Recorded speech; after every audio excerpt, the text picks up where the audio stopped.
지난해 금요일 뉴욕 증시 3대 지수가 강보합권 흐름을 보였습니다. 물가지표 자체는 굉장히 무난하게 나왔지만 이 FOMC 금리 발표를 앞두고 시장이 다소 관망세가 짙어지는 모습이었는데요. 과연 지금 시점에서의 우리의 대비 어떻게 철저하게 준비할 수 있을까? 김영재 SK증권 명동지점 부장 모시고 이야기 나눠볼게요. 어서 오세요. 네, 안녕하십니까. 네, 우선 지난주 우리 증시 리뷰부터 한번 해볼까요? 이제 코스피가 지난주에 4%대 올랐고요. 코스닥이 1.3%. 지난 금요일로만 봐도 코스피가 1.7% 급등한 것에 비해서 코스닥은 좀 약세를 기록했었죠. 다시 한번 좀 코스피 퍼포먼스가 코스닥을 압도하는 흐름이 나타나네요.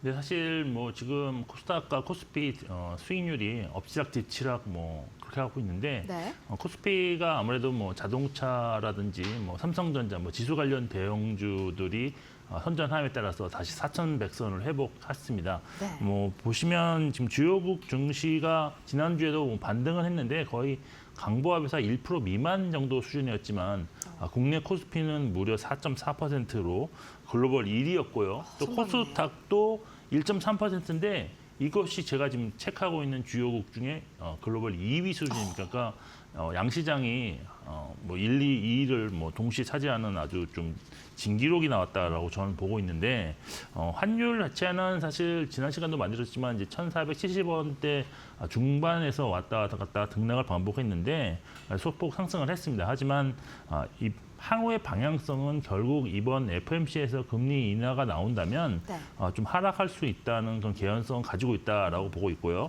물론 이제 미국 국채 금리도 소폭 상승했지만 이거 역시도 FOMC 결과가 중요하다라고 보고 있고 국제 유가가 다시 60달러 초반대까지는 복귀를 했는데요. 네. 아무래도 우크라이나 종전 이야기가 나오고는 있지만 이것이 좀 지연되는 모습이 계속 말만 나고 확실하게 단행되지는 않고 있기 때문에 해석할 수 있겠습니다. 지난주 주요 이슈 좀 살펴보시면 11월 ADP 민간 고용이 32,000명 감소한 것으로 지금 나타났는데요.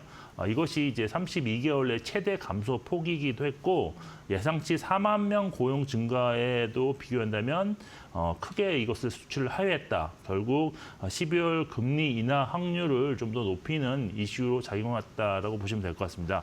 그리고 미국 정부가 이제 한국과 일본에게 막대한 투자금을 징구를 했고 일부는 이제 입금이 된 상황인데 이 자금의 일부를 원전 건설에 먼저 투입하겠다라고 발표를 했습니다. 그래서 원전주들의 어떤 반등의 계기가 되었는데 이후 젠슨왕 엔비디아 CEO가 전력 공급을 원활하게 하기 위해서는 원전이 정말 중요하다라고 발언을 함에 따라서 원전 관련주와 또 원전을 건설하는 건설주까지도 동반 상승하는 그런 모습을 보였습니다.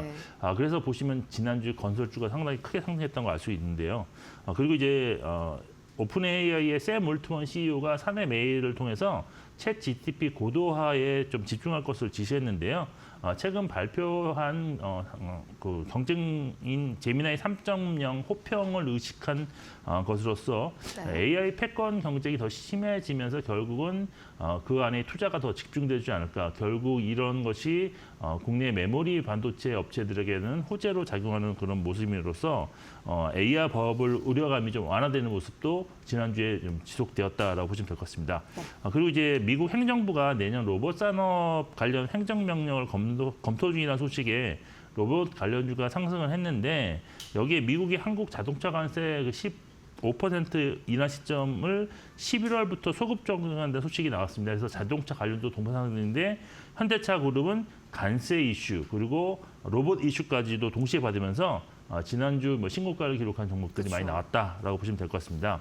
그리고 마지막으로 알테오젠 기술이 적용된 키트루다 SC가 특허 침해 이슈로 독일에서 지금 판매가 금지됨에 따라서 알테오젠도 급락하고 관련 바이오 종목이 급락했는데 지난 금요일에 나타난 현상이 마지막 그런 나타났다고 보시면 되겠습니다. 지난주 사실 코스피 업종 보시면 시종 상위 종목이 포함된 업종이 상승률이 좀 크게 나타났는데 일단 상승률 상위 업종으로는 7.9% 상승한 건설 업종 그리고 운수장비, 운수창고가 7%대 상승을 했고요. 5% 상승한 유통과 전기전자 업종이 업종의 이름을 올렸습니다. 반면 하락 업종은 2%대 하락한 음식료와 오락문화, 약보합을 기록한 전기가스가 있었다고 정리를 해드리겠습니다. 네, 하락 업종이 음식료와 오락문화 그리고 전기가스까지 이렇게 잡히고 있는데 말씀 주신 부분 중에서 그나마 좀 다행인 점은 이게 금리 인하가 단행이 되면은 여기서 좀 환율이 진정될 수 있는 가능성이 있다. 지금 이런 내러티브를 가지고 있는 거잖아요. 네. 뭐 아직까지 환율은 부담스럽긴 하지만 그래도 외인 수급이 지난주에 좀 상당 부분 회복이 됐었죠. 네. 이제 지난주 5거래일 동안 4거래일 이 순매수하는 모습이 나타났는데 다시 돌아온 외국인 당분간은 좀 이탈이 없을 거다 이렇게 봐도 괜찮을까요? 뭐 이것은 FOMC에서 어떤 결과가 나오고 또 환율 방향성이 어떻게 되느냐에 따라서 외국인 수급이 추가적인 유입이 있지 않을까라고 저는 보고 있는데 사실 지난주 양시장 수급 상황이 조금 반대로 나타났습니다. 코스피에서는 1조 9천억 원 순매수, 그다음에 이게 이제 6주 연속 순매도 이후에 처음으로 주간 단위 순매수였다라고 보고 있기 때문에 의미가 있네요. 좀 의미가 있을 수 있습니다. 그리고 코스닥은 5,400억 순매도로 주간 단위로 본다면 매도세는 상당히 컸다라고 볼 수밖에 없는데요. 네.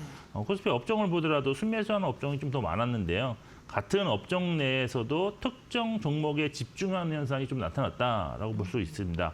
그래서 순매수 업종의 전기전자, 운수장비, 전기가스, 건설, 통신업 순매수했는데 전기전자에서 보시면 삼성전자는 매수를 하는데 네. 아직까지 SK하이닉스는 주간 단위로는 순매도였습니다. 근데 그럼에도 불구하고 순매도 강대는 점차적으로 약해지고 있기 때문에 이번 주에는 순매수 전환 가능성이 있지 않을까 조심스럽게 지금 기대하고 있는 상황이고요.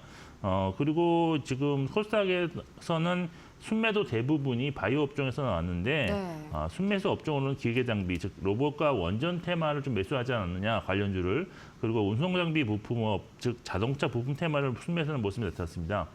종목으로 보면 좀 더 확실해 볼 수 있는데 코스피에서 순매수 상위 종목에 삼성전자, 현대차, 하나 에어로스페이스가 1, 2, 3위 기록했고요. 순매도 상위 종목에는 삼성 에피스홀딩스, SK하이닉스, KB금융이 있었는데 절대 순매도 금액은 지난주보다는 좀 많이 낮아졌다고 보시면 되겠습니다. 그리고 삼성 에피스홀딩스 외국인 순매도에도 불구하고 무려 주간 단위로 20% 이상 상승을 했는데 지난 시간에도 말씀드렸지만 삼성 에피스홀딩스는 이익 수준과 이익 성장세를 감안할 때 상대적으로 좀 밸류에이션이 좀 싸게 보이는 종목으로서 지금 사실 접근해도 무방하지만 여기서 좀 더 확실한 매수 그 시그널을 원하신다면 수급 개선 시가 나타날 때 좀 본격적으로 매수해도 좋지 않겠느냐라고 보고 있습니다. 네, 그렇습니다. 네. 그리고 코스닥에서는 이제 로보티즈, 에코프로, BHI 순매수 상위 종목이었는데요.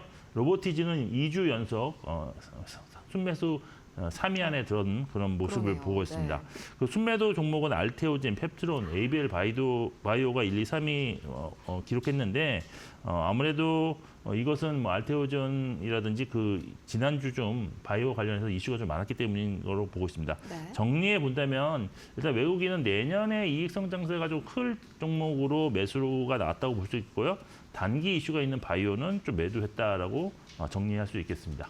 네, 그래도 SK하이닉스 지난주까지는 계속해서 외인 순매도 1위였는데 이제 그 규모도 많이 줄었고요. 이제 순위도 2순위로 좀 밀려나는 모습. 말씀대로 이번 주는 좀 다시 한번 플러스를 기대해 볼 수 있지 않나 그런 기대감이 좀 커지고 있네요.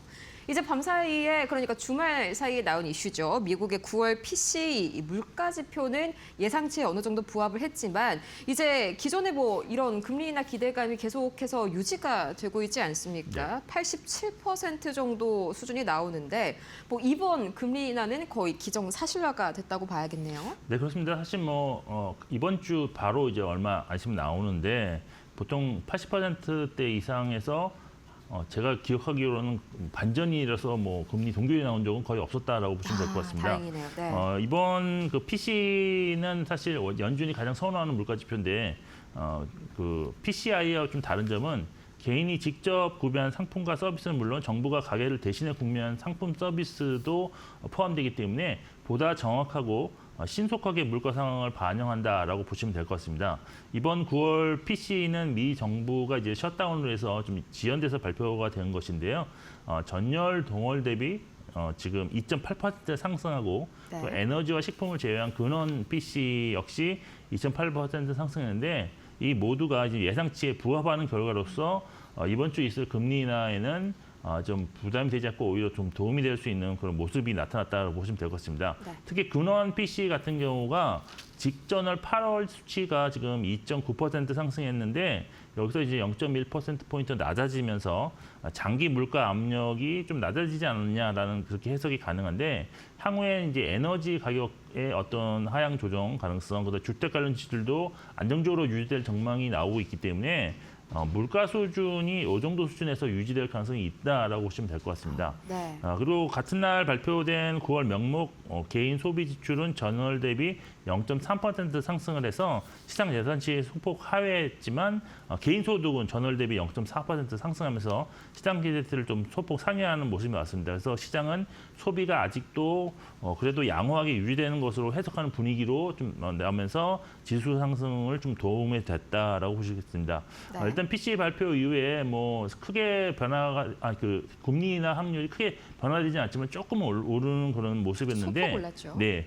큰 변수만 없다면 이번 주 25bp 금리 인하는 거의 확실시하다고 볼 수 있습니다. 결국 금리 인하 수혜 업종인 성장주가 다시 한번 주목받을 가능성이 있기 때문에 실적 대비 밸류에이션이 높은 종목들이 많이 포진되어 있는 코스닥도 네. 이번 FOMC 결과 이후에는 상당히 좀 주목받지 않겠냐고 기대하고 있는 그런 상황입니다. 네, 성장주가 특히나 코스닥을 중심으로 다시 한번 좀 날개를 펼 수 있을지 좀 다시 한번 기대감을 가져보게 만드는 그런 소식이었습니다. 이제 이어서 우리 시각으로 이번 주 목요일 새벽 4시죠. 바로 이제 12월 FOMC 금리 발표가 있을 예정인데 이제 바로 그 30분 뒤에 4시 30분에 이제 파월 의장도 기자회견을 할 거고요. 이번에 굉장히 중요한 게 점도표랑 경제 전망 요약이죠. SEP 이거 두 가지가 또 같이 나옵니다. 네. 관련 이런 포인트들이 관전 포인트가 여러 가지가 좀 있을 것 같아요. 네, 그렇습니다. 사실 뭐 금리 인하가 거의 확실시된 상황에서는 사람들은 이제 분기마다 발표되는 점도표에 좀 더 관심을 쏠릴 수밖에 없는데요. 현재 지금 내년 말 점도표 중간값이 3.4%인데 이것이 과연 변화하느냐, 그리고 변한다면 뭐 하락 쪽으로 변할 것이 거의 확실한데 어디까지 내려가느냐가 시장의 관심이고 네. 예상보다 더 많이 하락한다면 시장은 상승세가 좀 더 크게 나타날 수 있을 것으로 좀 볼 수 있겠습니다. 그리고 지난 FOMC에서도 확인되었지만 금리 동결을 주장하는 위원들의 숫자가 과연 몇 명이 이번에는 주장을 했는지, 그리고 내년 금리 인하 횟수 전망이 현재는 지금 3차례 금리 그쵸? 인하를 예상하고 있는데 이것이 좀 더 변할 수 있는지도 좀 관전 포인트라고 볼 수 있겠고, 말씀하신 대로 내년 그 연준에서 실업률은 어떻게 전망하는지, 또 인플레 전망치는 상향 조정하는지도 관전 포인트가 될 것입니다. 그리고 이제 연준이 사실 12월 초반부터 이제 자산 긴축을 종료했는데, PT를 종료했죠. 네, 근데 이제 유동성은 부족하다는 그런 의견들이 많이 나오고 있습니다. 그래서 유동성을 늘릴 수 있는 방안, 예를 들어서 조건부 자산 매입 언급이 좀 나올 수 있는지도 그렇겠네요. 네, 관심사가 될 수 있을 것 같습니다. 그런데 이제 이번 FOMC에서는 금리 관련 뭐 코멘트 외에 또 관심을 받을 수 있는 포인트가 따로 있는데 차기 연준 의장에 대한 관심이 나올 것입니다. 내년 사실 연준 투표권자에 대한 성향을 좀 보면은 무제한 투표권을 보유한 연준 이사 7명과 뉴욕 연준 총재 중 비둘기 성향 이사가 5명에 달하는데 만일 차기 의장이 최근 자주 거론되는 케빈 해시스로 임명된다면 비둘기 성향 인사가 6명으로 늘어나게 돼서 네. 향후 연준 정책은 완화적으로 변할 수밖에 없는 그런 건데 이것은 시간 문제가 될 것이다라는 그런 압도적이네요. 네. 네, 얘기가 나오고 있습니다. 그리고 이제 11월에 외국인이 역대급으로 코스피를 순매도했는데요. 그 주 원인 중 하나가 원달러 환율이 상승함에 따라서 달러 환산 기준 코스피 지수가 직전 고점을 확실하게 돌파하지 못했다라는 점이 제기되었는데요. 네. 만일 이번 FOMC에서 미국 금리가 낮아진다면 실제 금리 하락하면서 달러 약세 요인으로 작용할 수 있습니다. 그래서 원달러 환율이 다시 고점에서 좀 한 단계 좀 하락하는 그런 모습이 나타날 수 있어서 외국인이 다시 코스피를 순매수할 수 있는 좋은 명분이 될 수도 있다는 점 좀 참고하시면서 투자 전략을 좀 세워야 되는데, 정리해보면 이번 FOMC 금리 인하를 기점으로 코스피가 다시 상승으로 전환할 가능성을 염두에 두시고 네. 좀 확인하고 투자 전략은 추정하실 필요가 있다라고 정리를 해드리겠습니다. 네, 이 금리 인하가 확정적으로 좀 단행이 될 수 있는 상황인데 거기에 따라서 이제 환율은 좀 안정되고 외인 매수 들어오면서 코스피는 상방으로 갈 시나리오가 가장 좀 타당하다 이렇게 말씀을 주셨습니다. 그런데 이제 코스닥 쪽은 사실 좀 희비가 많이 엇갈리고 있잖아요. 이제 펩트론이 사실 제약바이오 이 악재 스타트를 끊었는데 그게 이제 또 알테오젠으로 번졌죠. 네. 이 단기 제약바이오 투자 전략 어떻게 좀 잡아주실까요? 근데 일단 뭐 사실 지난주 일부 바이오 종목이 변동성이 크게 나타나면서 네. 전반적인 바이오 투심이 조금 위축됐다라고 보시는데 대표적으로 한 주간 수익률을 살펴보면 알테오젠이 한 주 동안에 이제 12.1% 하락했고 펩트론은 7.2% 네. 그리고 케어젠이 지금 15.5% 하락을 했습니다.